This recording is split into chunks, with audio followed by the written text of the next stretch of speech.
আজি আপোনালোকৰ ইয়াত মাইবা সমাজত ধন দিয়া হৈছে কেইগৰাকী মহিলা ইয়াত কোনে দিছে আমাৰ আজি বেবেজীয়া নশৰণীয়াৰ শৰণ প্ৰক্ৰিয়াটো ইতিমধ্যে আমাৰ আৰম্ভ হৈ গৈছে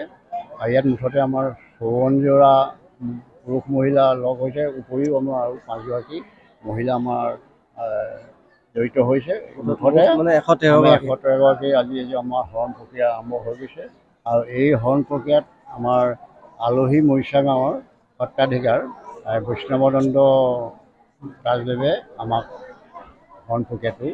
জড়িত কৰে আৰু আপোনালোকক এই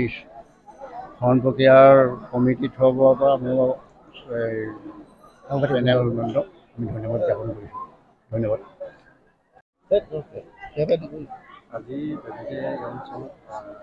নশৰীয়াসকলে শৰণ গ্ৰহণ কৰিছে হয় আমি তাৰমানে আজি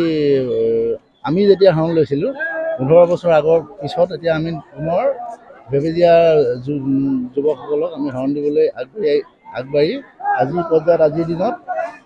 আমি শৰণভাগী প্ৰায় সম্পূৰ্ণ হ'ব হৈছে আৰু এইখিনি আমি আজি 2 বছৰৰ পৰা চেষ্টা চলাই সকলো ৰাইজে মিলিত হৈ আমি এই শৰণভাগী আজি দিয়াত সক্ষম হৈছোঁ। কিমানজনক শৰণ দিলে? বৰ্তমান আমি 54জন আমাৰ মানে পুৰুষ যোৰা হিচাপে 54 আৰু 5গৰাকী এক্সট্ৰাকৈ দিয়া হৈছে। মানে কি হয় আমাৰ যি মানে মায়া সমাজৰ যিটো পৰম্পৰা ধৰক শৰণৰ কথা যিটো সেইটোত মানে কি হয় শৰণ ল'বলৈ যোৱা মানে কি ধৰ্মীয় ক্ষেত্ৰত আপুনি মানে ধৰ্মীয় অনুষ্ঠানলৈ ধৰ্মীয় যি হেৰি সেই প্ৰথালৈ আগবাঢ়ি যোৱা হয় তো সেই শৰণ